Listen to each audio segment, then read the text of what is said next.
can see again the orbital mechanics in effect as these stars begin to dance around a binary black hole system. Nope. That got noped. This one's getting noped. Left and right. Now what are these remnants here? I can't really click on them. There's something so eerie yet not eerie yet compelling. I don't know what it is. Oh, look at these. We got. Wow, what the hell just happened here? Are these two stars that just exploded, or where did this nebula come from? What's going on?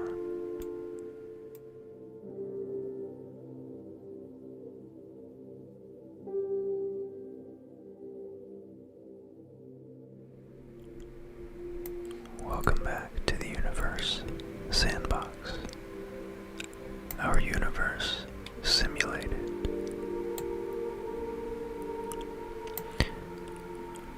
I hope you guys are ready for this one. So,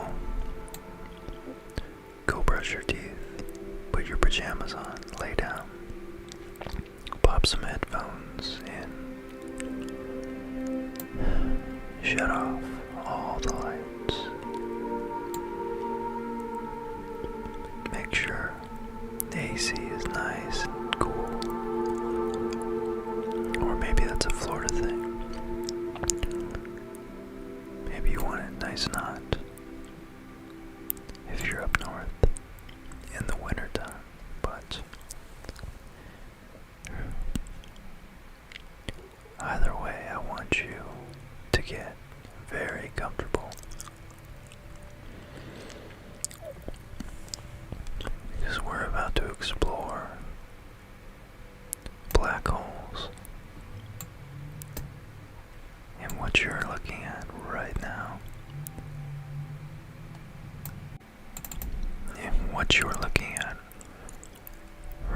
is a simulation.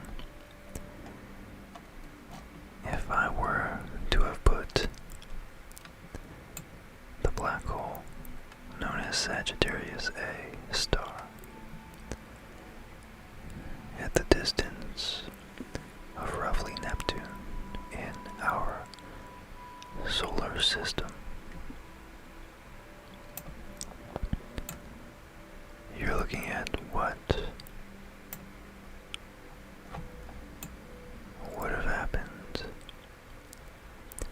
to the rest of the objects in our solar system.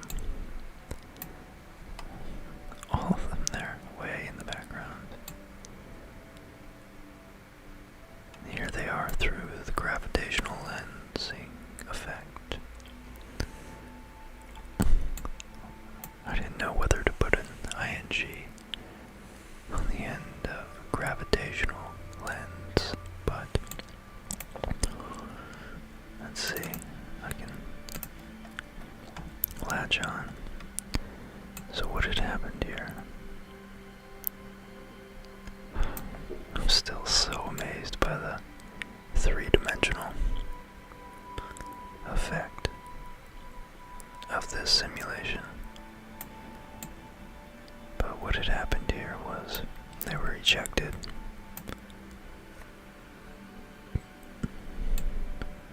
due to they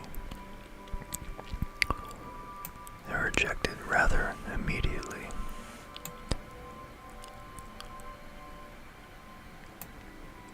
due to the immense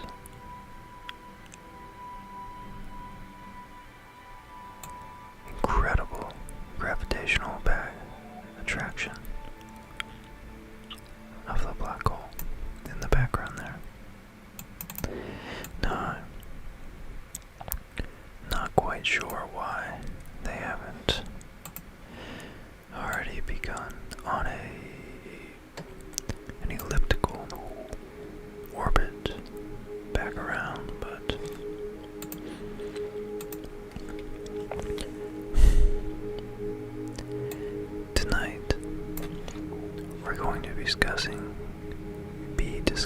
some black holes. What we know about them. Some of the categories of black holes. Let's see. Let's put one. Sagittarius. Jesus. It's 4 million suns. Sagittarius A is the black hole at the center of our Milky Way. So let's just go ahead and put one right here. We'll start off.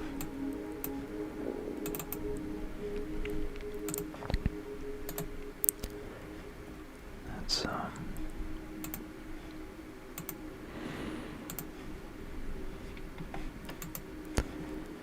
do I, as you can see, my font ratio is quite large, so you guys can see exactly what it is I'm doing right now.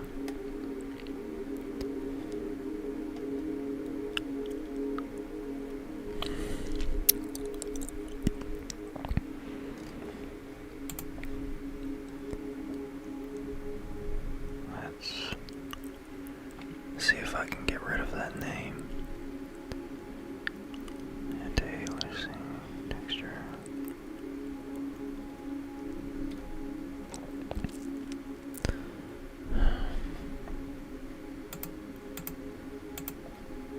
Video.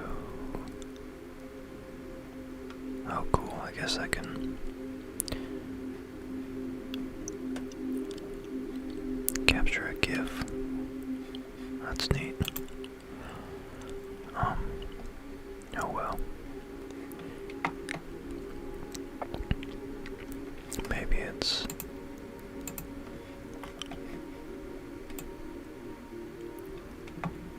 dynamic.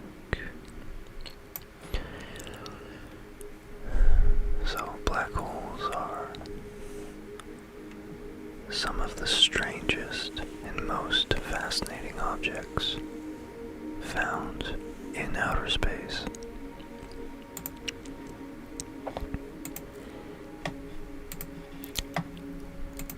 And what we're going to do, they're objects with extreme density.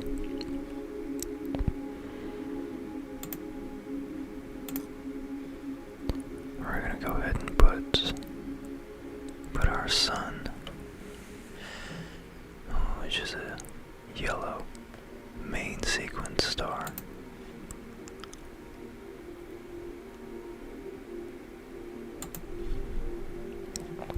Oh my god. That immediately was tore up. There's not much left. Man, I really want to get rid of that text. Oh, here we go. Harvard's labels, nice.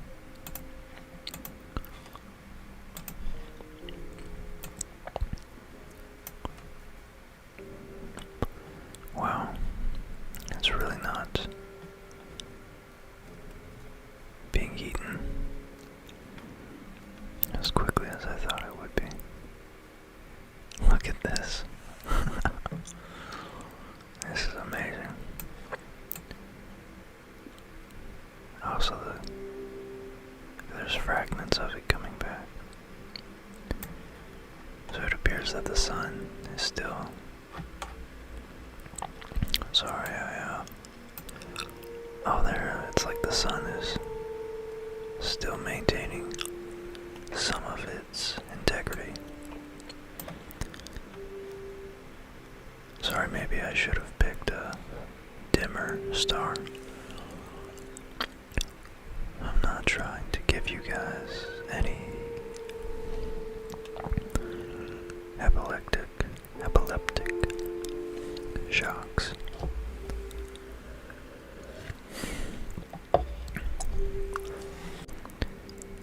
Albert Einstein first predicted black holes in 1916 with his general theory of relativity. The term black hole was actually coined much later in 1967 by the American astronomer John Wheeler,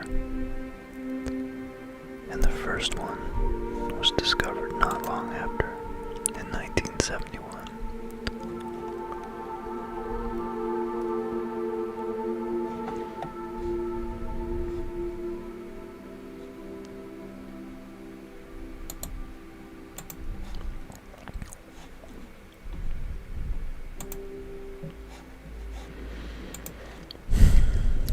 Black holes are a kink in the fabric of space-time.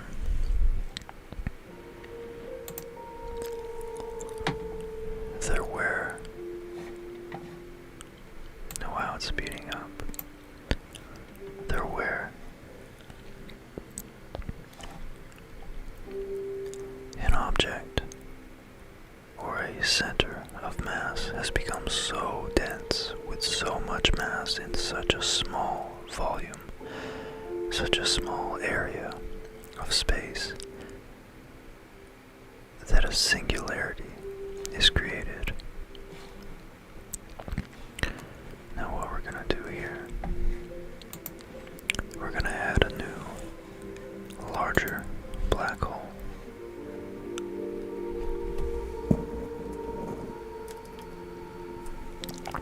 So forgive the somewhat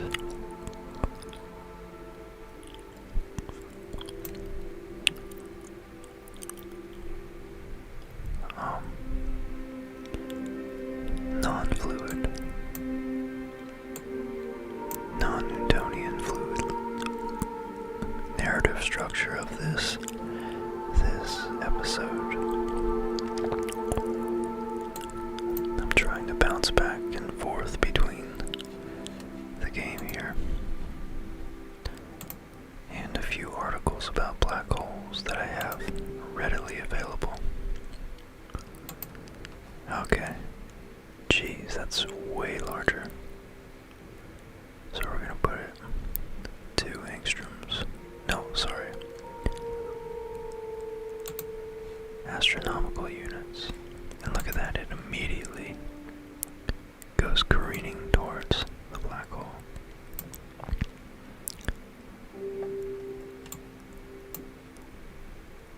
Wow, did it just get swallowed up? Or did it just get ejected into space?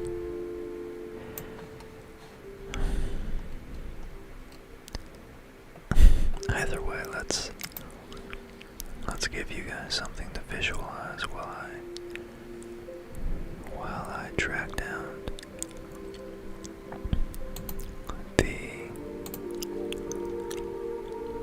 here we go, the rest of the black hole articles. Oh yeah, this hole is definitely Sagittarius A star is absolutely moving with respect to the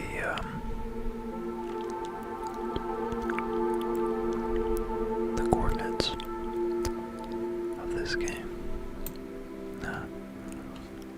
Oops, I didn't mean to do that. I guess once I click the left mouse button, I'm committed to planting that star at the location I clicked. Let's put a few at some other distances. Let's go way out. And then 2 in here too. So now we can see. Wow, you can see the tidal forces, particularly particularly on these guys. But even these ones, as the gravitational pull is so extreme that even from one side of this star to the next, there's a differential, meaning that there's more gravitational acceleration on this side, the inside of the star, than there is on the outside of the same star. So that the velocity, the force felt, is actually different depending on which side, the near or the far side of the star you're on. Let's try to give a more three-dimensional view. So this is 1, 2, 3, 4, 5, 6, 7, 8, 9 stars. There are 21 times the mass of our sun, our star, being herded, gravitationally herded by the black hole at the center of our Milky Way galaxy.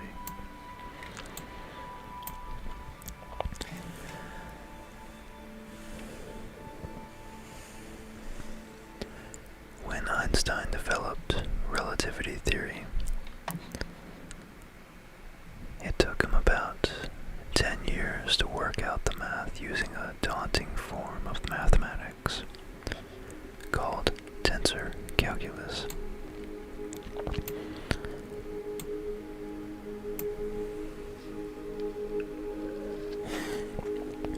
He was only able to approximate the solutions to his own equations, and the math still perplexes even the best scientific brains. However, the challenge did nothing to deter one of Einstein's contemporary astronomers, a theoretical physicist named Carl Schwarzschild. Schwarzschild was Schwarzschild, a very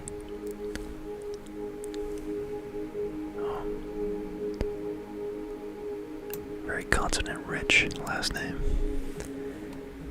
was a practical individual by nature. He pioneered new methods for studying spectra, for example.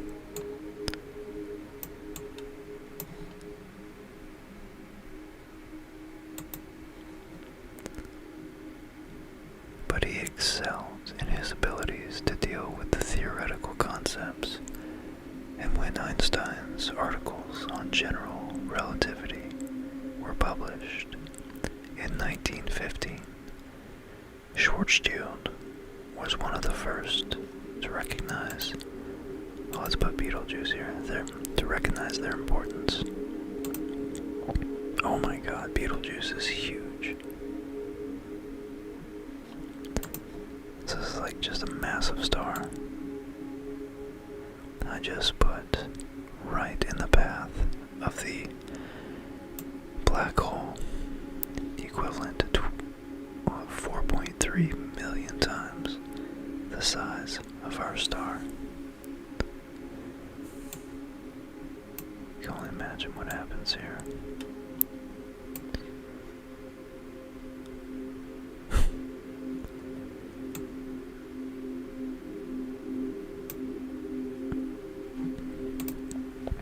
Okay, I might have to put rings. I can put rings. No, that's weird. Let's put another Sagittarius right here. Oh, this is gonna get interesting here. You can see it right off there in the distance. The gravitational equations, the dynamics between these forces here are going to get very interesting. But what's even more interesting is that these are mere simulations, vast oversimplifications of phenomena that we have actually observed, not necessarily with visible light. Although I believe we've done it with that too, but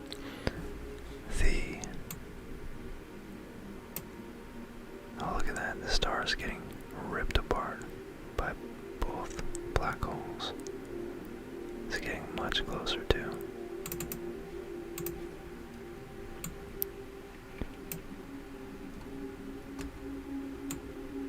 Oh wow. Okay, let's back away before we get roasted. Oh. Is that really what happens, Universe Sandbox? So that's what happens. I like how their equations just nope. Those equations. Those stars are getting noped. Very, very noped. Noped so hard. It's like the programmers for this game were just like, they probably took a look at this tensor calculus and said nope. And said it's probably much more effective and practical to simply make these stars vanish. And here we can see again the orbital mechanics in effect as these stars begin to dance around a binary black hole system. Nope. That got noped. This one's getting noped. Left and right. Now what are these remnants here? I can't really click on them. There's something so eerie yet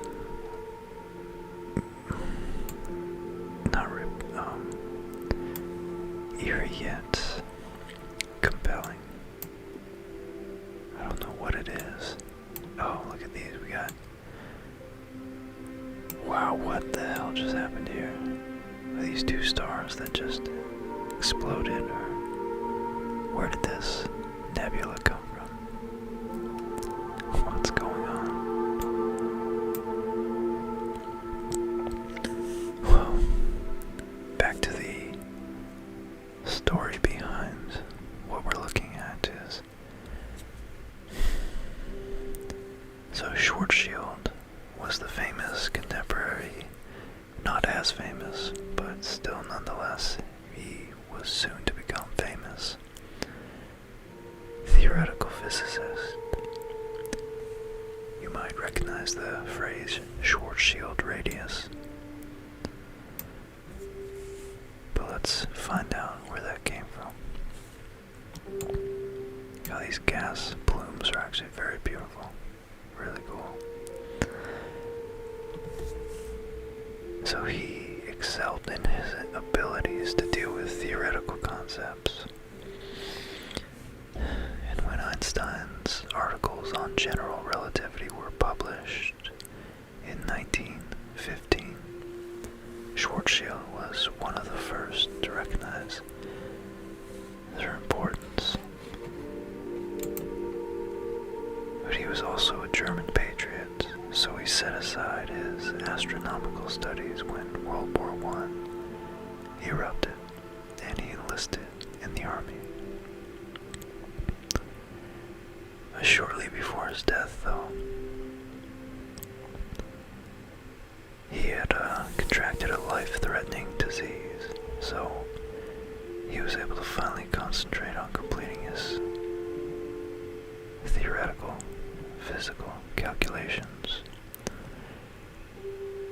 And published his work titled On the Field of Gravity of a Point of Mass in the Theory of Einstein, which became one of the pillars. Look at that. I love watching it get bent. That's such a brilliant simulation. Look at that, 1 star becomes 2.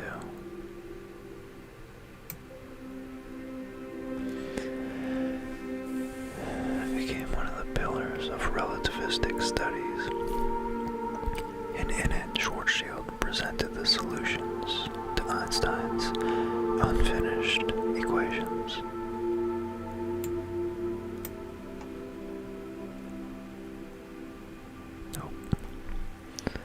Significantly, it provided support for a then seemingly implausible situation about the effects of severely compressed matter on gravity and energy. So when Einstein wrote his general theory of relativity, he found a new way, in fact, to describe gravity.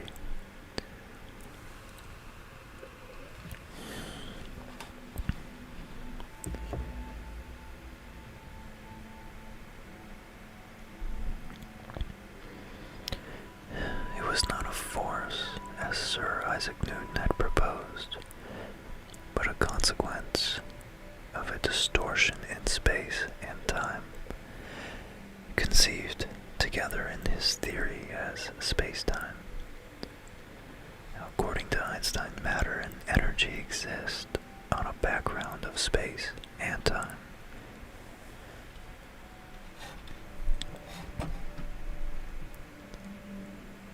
There are 3 spatial dimensions, as we can see, in 1 time dimension. As we could see if we were to pause everything and continue. I really love this kaleidoscopic effect of these clouds. Damn, this is so beautiful. Let's get a little more of that lensing.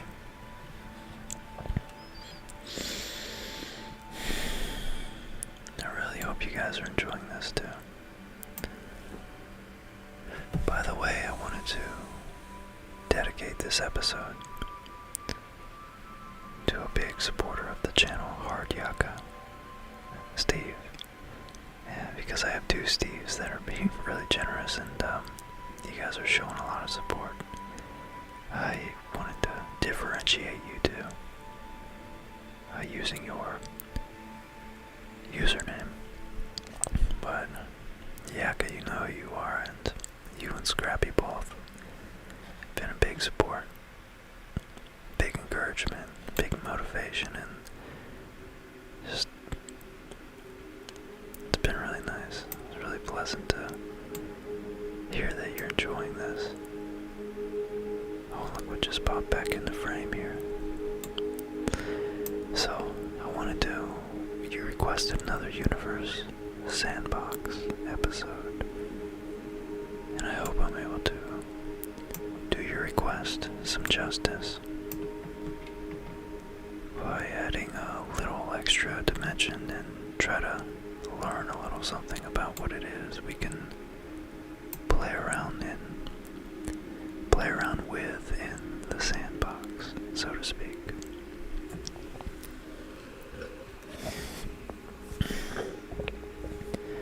But regardless, this was a blast, and I just really appreciate that you enjoy my content, and especially one of these types of episodes, which probably only second to the philosophy are my favorite to make. So this was my pleasure, and I hope you, I really hope hope you and Scrappy enjoy it.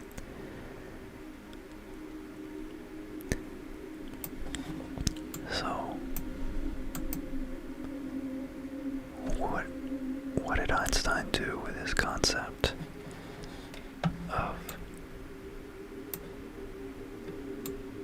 a fluid continuum of space and time, 3 dimensions of space, 1 of time?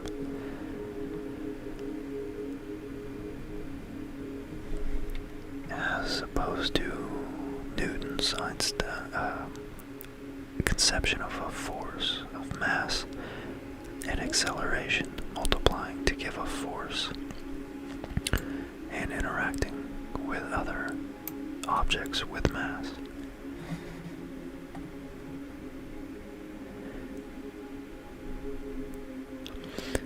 Einstein perceived the interaction of objects in space with one another as a, let's add another black hole. No, let's add some more stars.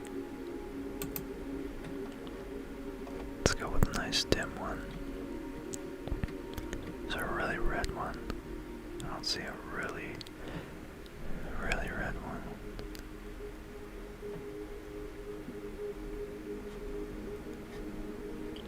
But Einstein perceived it as objects distort the fabric of space-time based on their mass. More massive objects, of course, have a greater effect. Let's go with this one. Immediately gets warmed. That's the brightest one there is. Barnard star. There's a red main sequence dwarf star.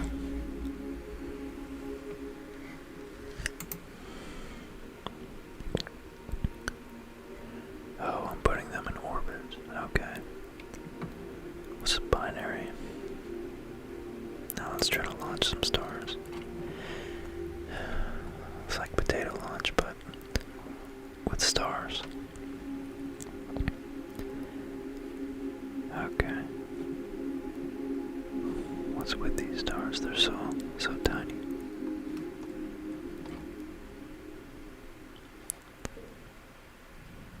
Shoot. Oh, there we go. 260 suns. That's not a inconsequential mass. Oh, goodness gracious. Oh my god. And I just forgot that I launched that. I just launched that thing right at. Oh, that'll be fun to watch. So, just as a bowling ball placed on a trampoline stretches the fabric and then causes it to dimple or sag, so planets and stars warp space-time, a phenomenon known as the geodetic effect. So, here we go. Thus, planets orbiting the sun are in fact not being pulled. Oh, that's beautiful, look at that. And we still have this one in the background, dancing. So it appears that this one's in a relatively stable,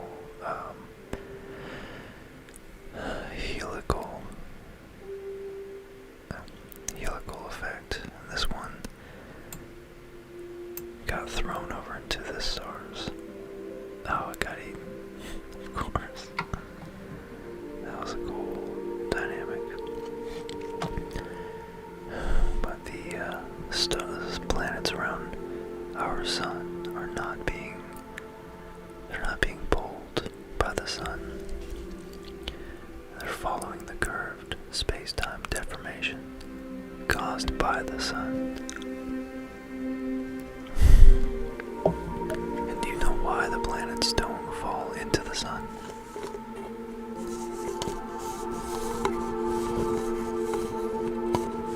Let me grab another gummy bear real quick.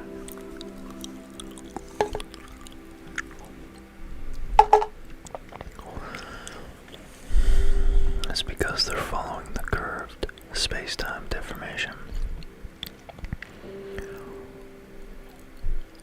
is due to the speed at which they're traveling. So, perhaps that's why the star is failing to get absorbed by this black hole, Sag A, which is over 4.3 million times the mass of our star.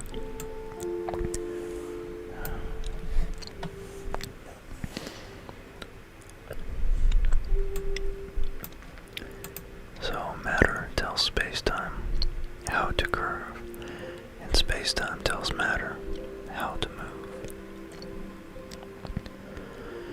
So Schwarzschild realized the escape velocity from the surface of an object depends on both its mass and its radius.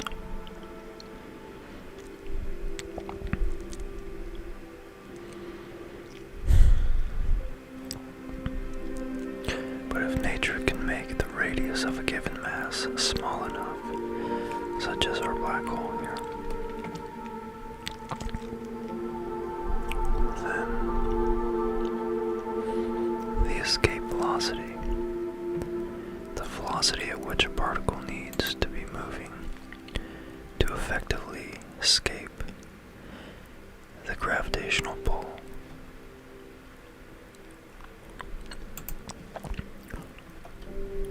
of these massive objects. Oh, I keep forgetting I'm launching these.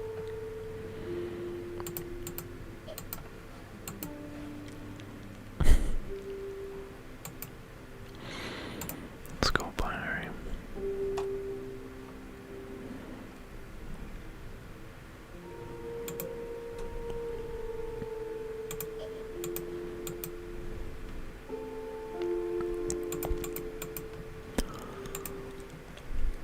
Okay.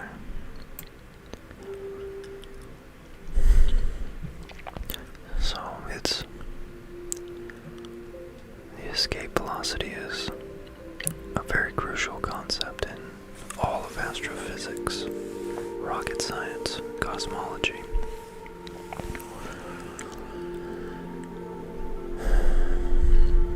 But if we have a black hole which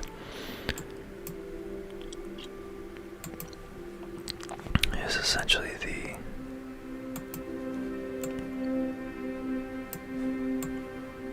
so we've been inside a supernova the whole time, which is essentially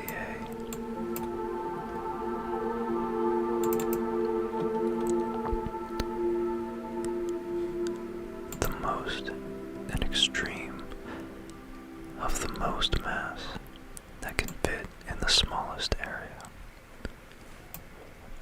Then the escape velocity will increase until it reaches the speed of light, which is the universe's ultimate static constant speed, velocity, time at which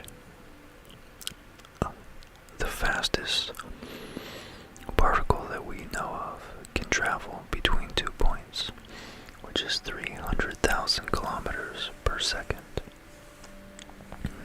Now at that point, neither the matter nor the radiation can escape from the object's surface.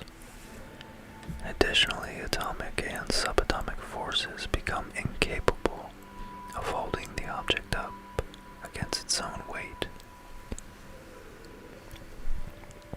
Therefore, the object collapses into an infinitesimal point.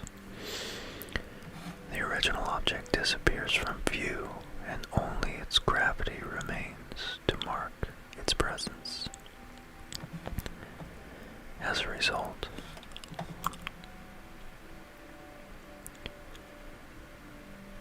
it creates a bottomless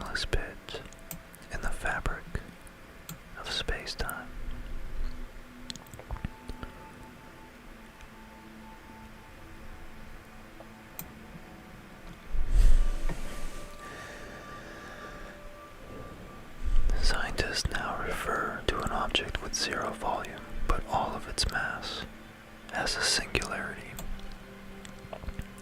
We have two of them over here.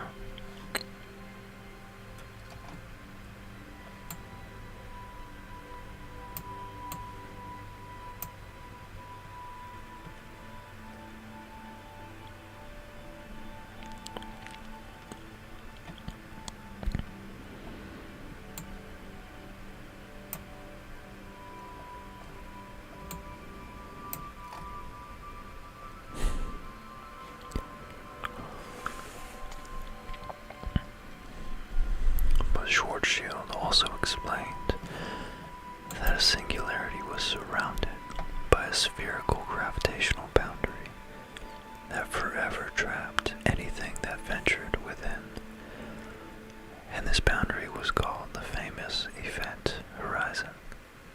I should say the now famous, as he's the one who coined the term. Okay. He presented a formula that enabled the size of an event horizon to be calculated, and this is known as the Schwarzschild radius, as it marks the edge of the bottomless pit in space-time. You venture beyond this, you'll never return.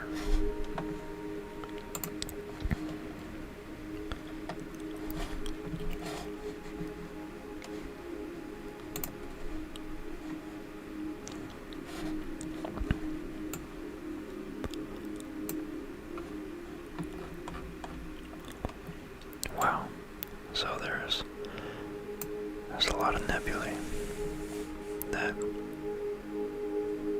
a lot of supernovae that occurred here. I didn't realize that was what we were getting into, but I suppose that's how it played out. I love the perspective, and this is probably pretty accurate. That's just how large this looks like.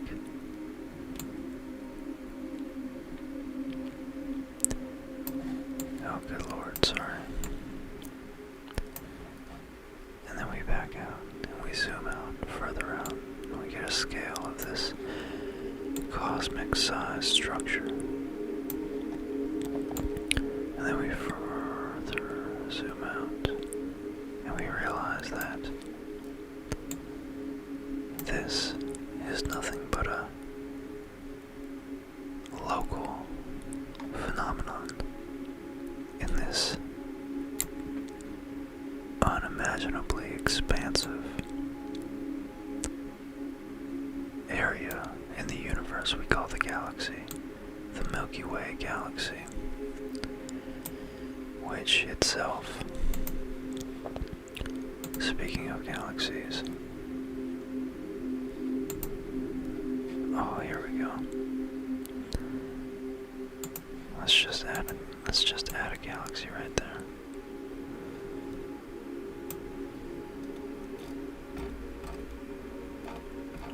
What's going on here? Oh god, so we expand all the way out.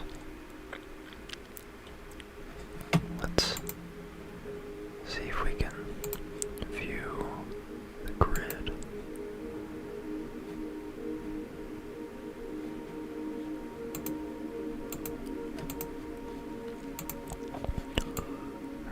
There we go.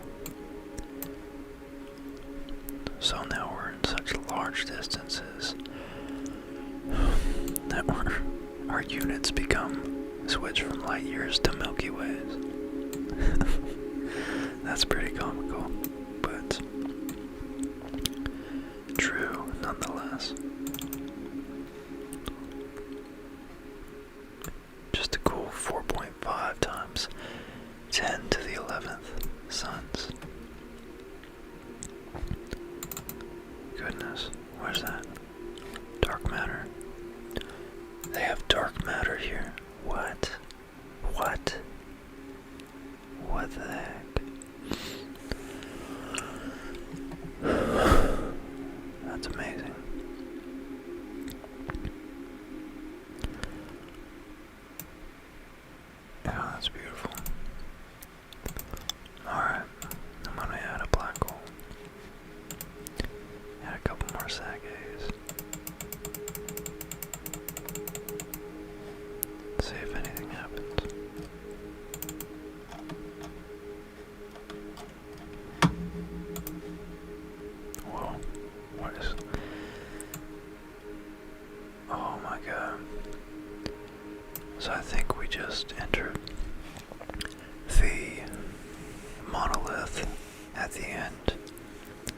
2001 Space Odyssey.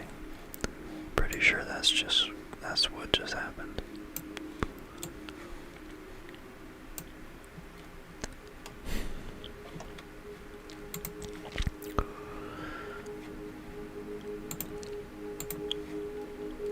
This is so cool. I really don't ever mess with this program unless I'm recording, so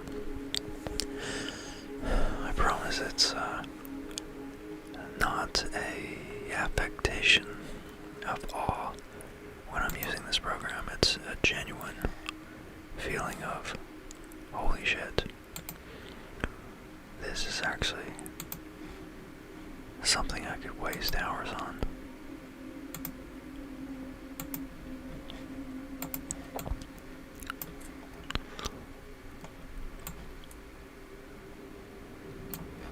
Okay.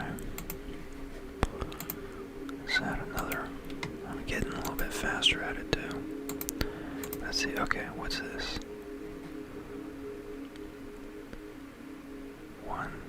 Is that 10 million? No, 1 million suns. That's 10 million. That's 4 million.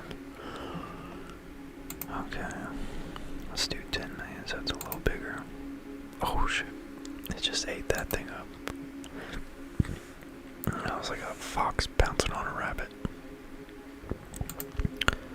No problem. So now we have a binary system. I'm gonna eat that star. I'm just gonna go around eating stars. Put it right there, right there. Oh my god, there's so many black holes now. So many black holes. They're everywhere. Need to add some stars way in the distance. Wait, what is this? Oh, we got Eta Carene. I'm gonna put Eta Carene. Eta Carene. Hey, way out there.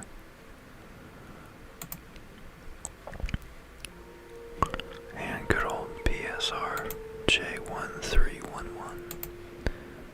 Oh, he's a little guy, isn't he? And now we sit back and watch things get lensed. I love looking at that. God, that is so beautiful. I don't know why that is, but it is. Can I get rid of trails? Grid. Whoa.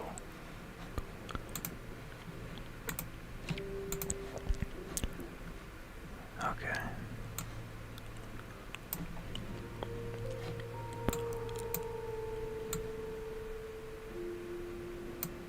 Oh man.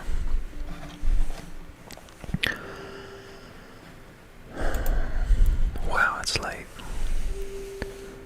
I gotta get to bed. But I had fun making this. I hope you guys enjoy it too. Just black holes, man. Just hanging out. We had some stellar black holes. Some supermassive black holes.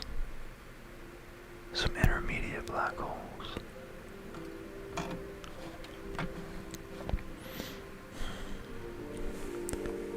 Well, as always, I appreciate all your support.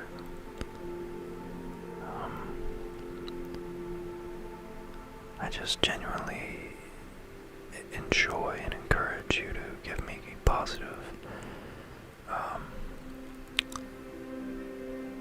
positively constructive criticism. Give me feedback. Let me know what you liked, what you didn't. If you're still up watching this, then I couldn't have been that good at giving you ASMR, but perhaps I just relaxed you for a nice afternoon snooze, which would be equally pleasant to have done. So if you enjoy this, then give it a like. Hit that dislike if you didn't, guys. Smash that dislike. Unsubscribe. Tell me why I suck. But if that's not the case, always, then interact and come visit me on my IG and my Twitter and let me know what you guys think of the channel. And throw out some suggestions. I love listening to it. I have a backlog of quite a few ones I already have to, I have planned that I intend to do soon. But your suggestions always help me, like I say, always steer my channel in the right direction. And your kind words are always welcome. I enjoy and look forward to interacting with all you guys, and I'll see you on the next video. I hope you guys sleep very well tonight. And before I let you go, I just want to give a personal thank you to Steve and Tim. You guys are awesome. I really appreciate you're just really encouraging, and it means a lot. You motivate me to keep going, and yeah, I just want to give you a really warm thank you, because that was so kind of you guys to support the channel the way you did. And of course, Ardyaka, you and Old Scrap, you guys are always a pleasure to chat with. I look forward to hearing what you think about this episode. And Jody, I want to thank you too.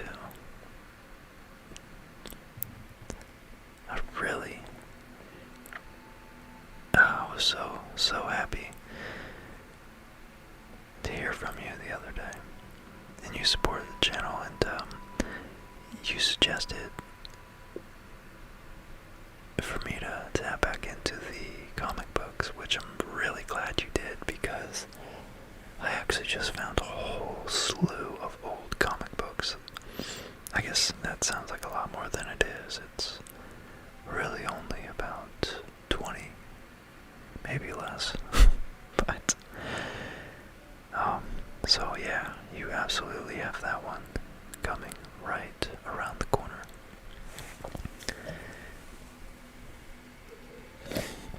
And as for everybody else, Sandy, Potato Launch, Donna, you're awesome. I always look forward to your comments. Antoine, Sean, Andy, Josh, Alexander, thank you guys so much. Your support means everything to me right now, because, well, this channel's kind of on limbo right now. It's potentially going on a hiatus. I have a job shift coming up, and I don't know if I'm going to have the time to keep creating videos. So yeah, your support just really means a lot to me, and I just didn't want it to go unnoticed and unthanked and unappreciated. So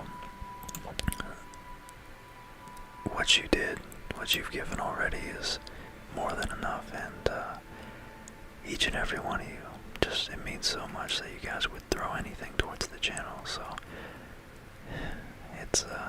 it's just a pleasure. It makes me happy. So I wish you guys a fond farewell, a sweet good night, and a solid sleep. I hope you wake up refreshed, feeling good and limber, ready to tackle the day. Until next episode, sleep well, and do your best.